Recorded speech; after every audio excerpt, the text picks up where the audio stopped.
What's up, guys? It's Seth from Dark Waters Fly Shop here. I'm in a little bit of a different atmosphere today. I've got my daughter taking a nap right now. Wife's gone for the weekend. This week it dropped down into the single digits, and so I'm not out ice fishing at all. But what I am going to do is I'm going to show you a few improvements that I've made and just some of my thoughts on a smallmouth popper fly that I tied for the last few years, called the Davey Jones. Extremely successful popper for smallmouth.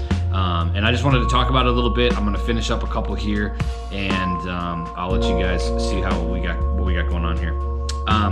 This is tied on an Ahrex Trout Predator hook. You can go through, I do a couple different sizes because I also use these for mousing, which is kind of wild. I use these for mousing browns and different things. So when I'm going for the bass, I use just a little bit bigger hook on there. And then for some of the trout, I'll go with just a little bit smaller hook on there. I don't know if you can see the difference on that or not, but that's pretty much what I do. I'm using the Senyo's articulated shanks for steelhead and salmon flies.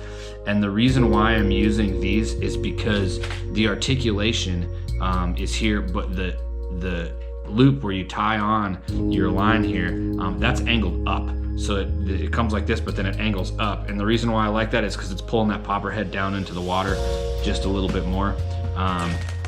I'm using the Surface Seducer popper heads. And I have an instructional on this fly already on my YouTube channel. So I'm not gonna go ahead and like reinvent everything here for you. What I do is I tie them early. I do this rear section like this, but I have a material that I started using that I really like for kind of building bulk on the front right behind the popper head, and it's called Estaz. I've heard a bunch of people pronounce it in different ways, but it's really big. It's not a dubbing brush, but it's like a really big chenille almost. And I'm gonna tie some of this in here for you so that you can see it, and the reason why I like it on the front of these heads. Couple things that I talked about on the other video when I tied this up for you guys as well, is the technique that I use to strip this in. It's kind of interesting. There's a lot of different ways and presentations that you can try when you're doing this, but the one that I had the best luck with all summer long was short, fast strips. I'm talking like short, like an inch or 2 inches of line going strip. Sounds obnoxious, sounds really crazy. And even if you've never stripped a line in like that before, sometimes it can be tricky to just like let go of the line and grab it again and just keep stripping it in. But I get so much more aggressive strikes, and I get so many more fish when I'm doing it. I was fishing with a couple of guys this summer, and I was hauling in fish, you know, every other cast I'm hooking up with a smallmouth at night. These guys are like, dude, how are you retrieving your line in? Because it's at dark, we're at night, it's in the middle of the night, dark. And these guys are like, what are you doing when you're stripping your line in? And I told them, I was like, I'm literally stripping like 2 inches of line in, and I'm doing it really fast. Strip. And each of them on their next cast hooked up with fish. And it was really funny. I was like, did you guys start doing that? Did you guys start that stripping technique? And they were like, yep. And it was super funny that both of them hooked up immediately after they did that. I'm sorry for the shakiness here of the table. I'm not at my tying table right now. I have my my weight Renzetti vise right now. I've got the table weight basically on the bottom of the pedestal base. And this table is super uneven and wobbly, like beyond belief. I would normally never tie like this, but like I said, wife's gone for the weekend. Got my daughter up here, she's taking a nap, so I'm limited to where I'm tying. Normally my tying stuff never even makes it into my house because you know, this is the home and the wife likes the home pretty. So, but look at that. I mean, you can see now how that Estaz like bulks out. It's super fine, but it really adds a nice profile back on that popper.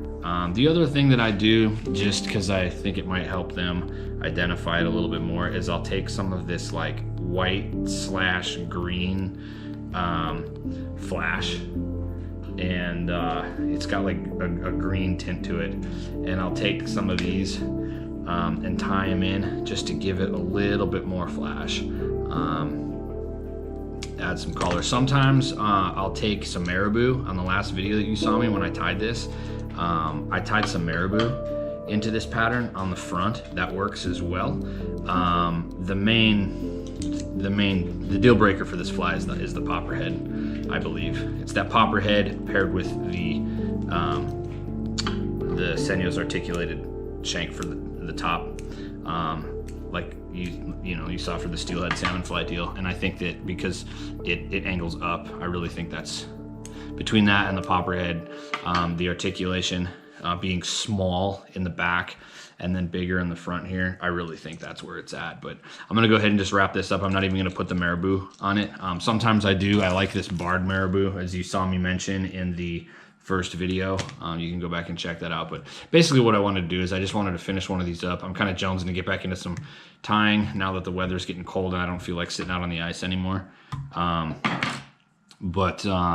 main thing for me right now was showing you guys that new Estaz material.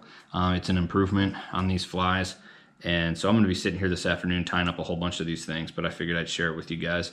And if you tie these up and you start catching fish on them, please let me know, because we murder them up here on this fly. So it's been super cool, and I'd love to hear what you guys think. If you've got any other ideas, these things are done in all different kinds of colors. I've seen them.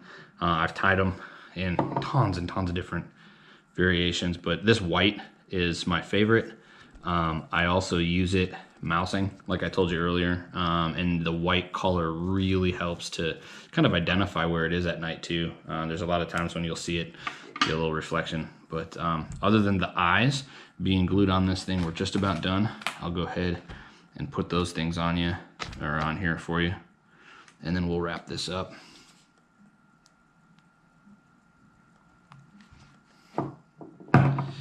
I'm using my GoPro to film this, which I know is not ideal for you guys to really get a good idea of what I'm doing, but this was just spur of the moment for me.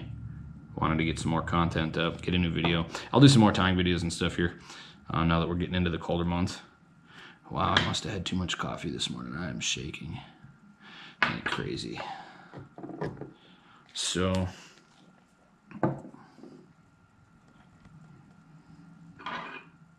get this out of here. That's pretty much it right there. So there's your popper, there's your articulation.